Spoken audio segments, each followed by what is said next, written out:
היי חברים יקרים, נעים מאוד להכיר, קוראים לי רותם לחמי, ונדבר היום ככה ממש בקצרה על איך עושים נטוורקינג שהוא מנצח, מוביל לתוצאות רצויות, מייצר לנו קשרים עסקיים, מה שנקרא עמוקים, ולא רק דרך כנסים במציאות, אלא ממש דרך הכלי המדהים הזה שנקרא לינקדין.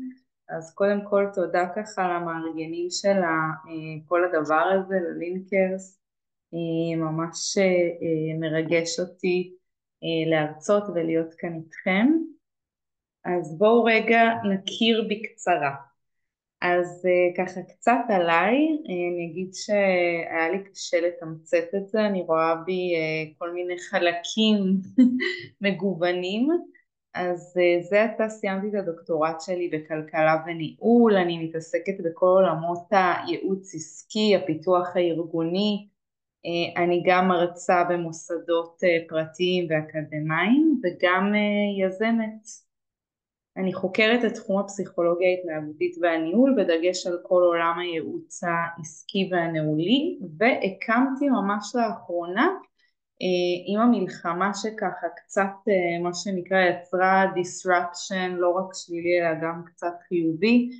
הבנתי שהרבה מאוד רווקים, אני ככה התגוררתי בתל אביב מתי שהמלחמה החלה, והרגשתי שאנשים מחפשים ורוצים, כמהים אפילו לזוגיות. מתוך זה פיתחתי, הקמתי מיזם חדש שעכשיו ככה כבר מתגלגל בסדנה 40 שלו, שזה נורא מרגש אותי, בעצם לאפשר לאנשים להכיר במציאות, לחבור ככה ביחד, לעשות איזשהו משהו חווייתי, בין אם זה אומנות, בין אם זה בישול, המון תחומים מרגשים שחיברתי יחד לעולם הזה של היכרויות. זה ככה בפן של האימפקט והיזמות, ובפן האישי אני מאוד אוהבת לטייל בעולם, איכשהו יוצא לי לטוס הרבה ואני ממש שמחה לטייל בעולם, זה עושה לי ממש טוב. אני אוהבת מאוד לעשות אומנות, לצייר, ליצור דברים וכמובן להרצות. אז על מה נדבר בהרצאה הקצרצרה הזאת? אז אני אלמד אתכם במהירות איך מייצרים נטוורקינג באמצעות רשת הלינקדין, איך אתם יכולים להגדיל ממש בקלות.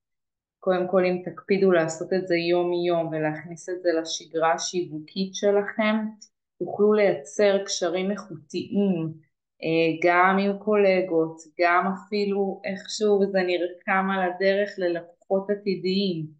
אני יכולה לספר לכם מהניסיון האישי שלי, שהרבה מאוד לקוחות שלי הגיעו אליי דרך הלינקדין, יצרנו איזשהו שיח ראשוני ספונטני, אמרנו יאללה בואו נדבר, אין מה להפסיד, וממש ככה נרקם הקשר. אז למה בכלל אתם צריכים לייצר נטוורקינג לעסק שלכם, או אפילו לעצמכם? למה זה כל כך מהותי וחשוב? אז שימו לב, קודם כל יש המון הזדמנויות עסקיות, הלינקדין זו רשת מדהימה כפי שכבר ככה שמעתם ואני בטוחה שאתם מכירים, יש המון המון הזדמנויות, לא רק לשכירים אלא להפך, המון עצמאים נכנסו בשנים האחרונות לתוך הלינקדין, לפתח את העסק שלהם, לייצר קשרים בתעשייה, לפתוח דלתות, כמובן ללמוד ולצמוח.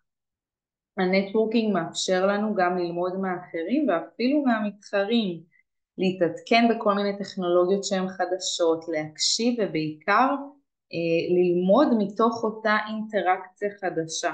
אני יכולה להגיד לכם שמכל מפגש חדש שיצא לי ככה לחוות בלינקדין, למדתי על עצמי ועל העסק שלי משהו חדש, דייקתי עוד איזה משהו, אפילו אם זה הקטן ביותר, עדיין חל איזשהו שינוי.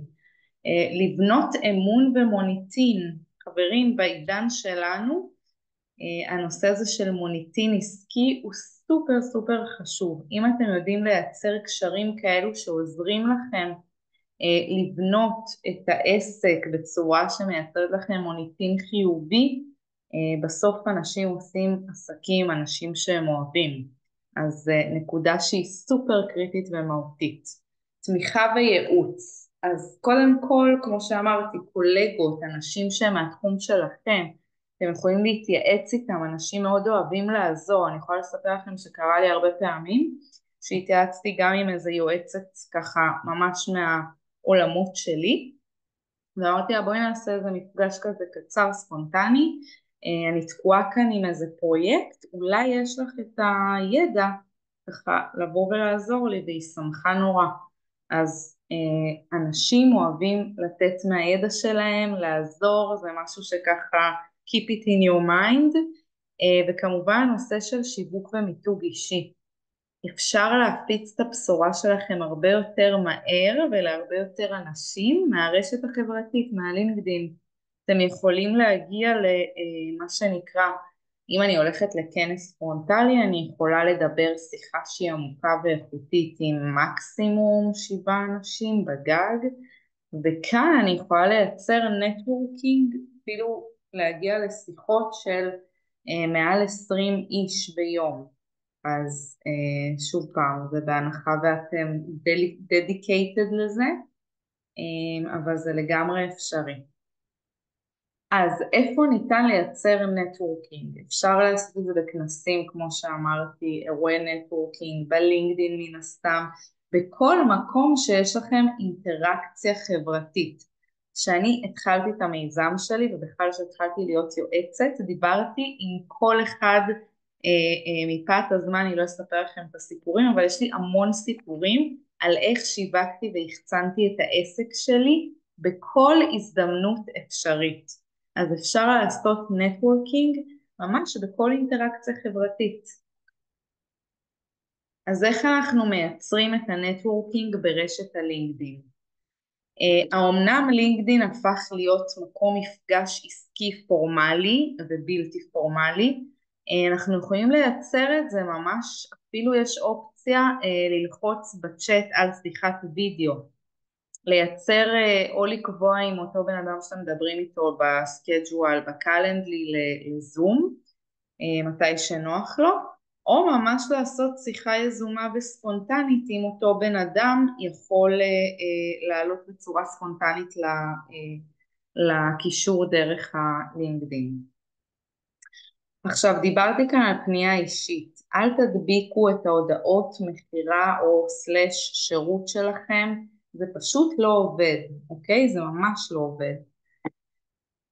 ומה שכן עובד חד משמעית זה לייצר ככה, לכתוב, להסתכל על הפרופיל שלו, לראות איזה משהו שמשך אתכם, לכתוב בצורה שהיא מאוד אדפטטיבית ואישית, אפילו לא כל כך פורמלית, לייצר הקשבה ומרחב נעים בשיח, וכמובן אפילו בזרימה יצא לי הרבה שיחות שלה מה קורה, אתה נשמע לי מאוד מעניין, יש לנו הרבה נקודות ממשק משותפות, בואו נעשה איזה זום קצר, אינטרו. אז איך אנחנו פונים? אז יש לי כאן דוגמה קצרה, מפאת הזמן אני לא אעמיק. למשל, היי דנה, איזה כיף לראות ששתינו מאותו תחום העיסוק, כמה שנים את כבר יועצת ארגונית. שימו לב שאתם קשובים לצד השני, מראים שהעמקתם והתייחסתם ספציפית לאותו בן אדם. האנשים אוהבים לראות שיש להם התייחסות אובייקטיבית אליהם. מתוך זה קל יותר לייצר את הנקודות השקה, ובאמת הקסם פשוט קורה. ולסיכום, פנייה קרה אישית יכולה להפיק לנו תועלת רבה, כל עוד באמת נהפוך את זה לפנייה אישית ולא נעשה העתק הדבק ל1,000 אנשים. יצירת פלואו נכון לפניות יכול לסייע לנו גם בהגדלת הקשרים העסקיים והגדלת מעגל הלקוחות שלנו. תזכרו שהקשבה, גם אם זה ברשת חברתית, אנחנו יכולים להקשיב לצד השני, לייצר אמפתיה, לגשר ולהוביל למה שנקרא קשר הרבה יותר עמוק, איכותי ואישי. אז בפעם הבאה שאתם רוצים לייצר נטוורקינג ואתם קצת חוששים או מתביישים, תחזרו להקלטה הזאת, תזכרו את מה שרותם אמרה לכם ותצאו לדרך, זה עושה אחלה של עבודה והמון בהצלחה לכם. שמחתי להיות כאן, תודה.